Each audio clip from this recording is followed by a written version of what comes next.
Welcome to International Securities Exchange's podcast series. Facilitated by renowned educators, ISE podcasts are intended to teach beginning as well as seasoned investors the ins and outs of trading. To find an updated list of podcasts, please visit www.ise.com/podcasts. Please be sure to listen to our important message following this episode regarding the risks of investing in exchange-traded options. Okay, so, delta is probably one of the Greeks that's the most approachable, but it can get a little bit tricky. See, the thing is that with deltas, we're just looking at an at-the-money call. Here, let's go back for a second. We're just looking at an at-the-money call option, right? The currency's at 108.90. The 109 calls, those are pretty much at the money. And the delta's about 50. That's typical. That's normal. At-the-money options have a delta of about 50. In-the-money options have deltas greater than 50, and out-of-the-money options have deltas less than 50. Now, knowing that, and knowing that those strike prices don't change, those 109 calls are going to be 109 calls until they expire, but the underlying currency does change in value. That means those 109 calls could become in the money if the currency rises, and they could become out of the money if the currency falls. Therefore, the deltas are going to get bigger if the currency rises, and the deltas are going to get smaller if the currency falls. Wow, well, there's kind of a curveball. Just when you think you got it, I throw this at you. It's okay. This is measurable as well. Gamma is the rate of change of an options delta relative to a change in the price of the underlying. All right, so just like delta was the rate of change of the option given a change in the underlying, gamma is the rate of change of the delta given a change in the underlying. So look, here are the delta of those same AUX 109 calls. The delta is 50%, but the gamma is this. It's 0.1081. Let's just round that to 0.10, or round down.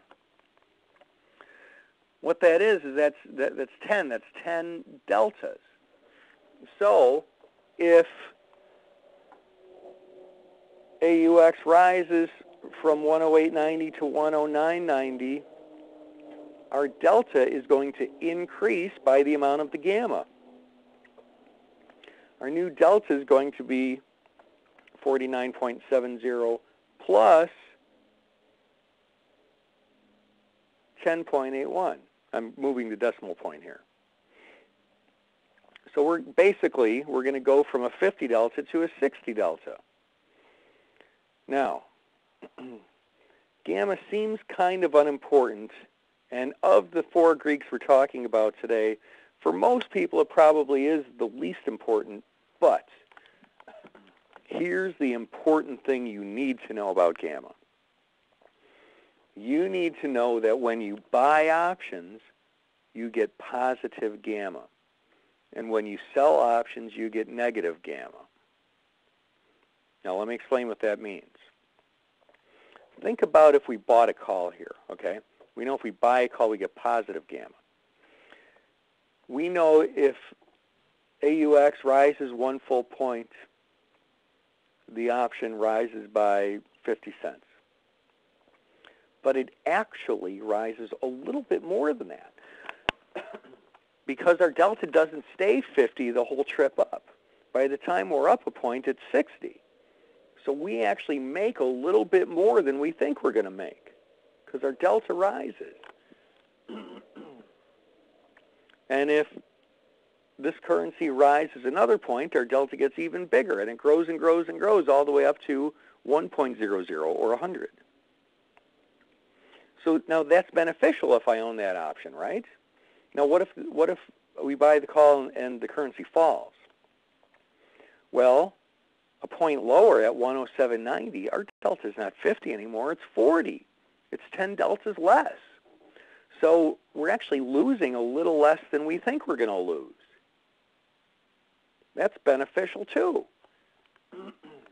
And the further the currency goes down, the more gamma helps us out because we lose less than we think we're going to lose. We lose at a slower rate. We make it a faster rate and lose at a slower rate. Gamma's great, isn't it? Well, it is when you own options. When you're short options, you know, gamma kind of hurts a little bit because just imagine if we were short that call. You know, probably you're not going to sell a naked call. It's going to be part of the spread, but, you know, let's take this incrementally here, one concept at a time. If you were short this call, you know, if the currency rises by a full point, you're going to lose 50 cents. But you actually lose a little bit more because your delta rises. That's bad. What you want to have happen is you want the currency to fall so the price of the call goes to zero. What our delta tells us is that a point lower, we basically make 50 cents, right? But really, we make a little less than that because our delta gets smaller. That's the effect of negative gamma. So if you come away with nothing else on gamma, this is what you need to look at. Long options have positive gamma, and gamma always helps you. Short options have negative gamma, and the gamma always hurts you. Now, I found out how to use the Q&A thing here, and I see that Harold has a question. Is gamma the increase, i.e. add 0.1, or is it the percent increase, that is 10% of the delta? Great question. And that, yeah, that's a great question. It can be kind of tricky because delta is a percent, but look at gamma as kind of your number of deltas. So you're adding 10 onto it, you know. So basically, if AUX rises by 1 point, we go from 50 to 60, not 10% of 50, from 50 to 55. Okay. Now, here's another one of the Greeks that many people are probably familiar with. In fact, there's a lot of people whose sole reason for trading options is to exploit this one little nuance of options, the sensitivity to time. Now, if you look at this, we're going to use GBP, right? That's the British pound. And that's stated in terms of British pounds over U.S. dollars. So the pounds are at, incidentally, exactly 151 in this example, which is taken from yesterday. And as you see, there's 25 days until expiration, till April expiration. That's that circle to the right side of the screen there.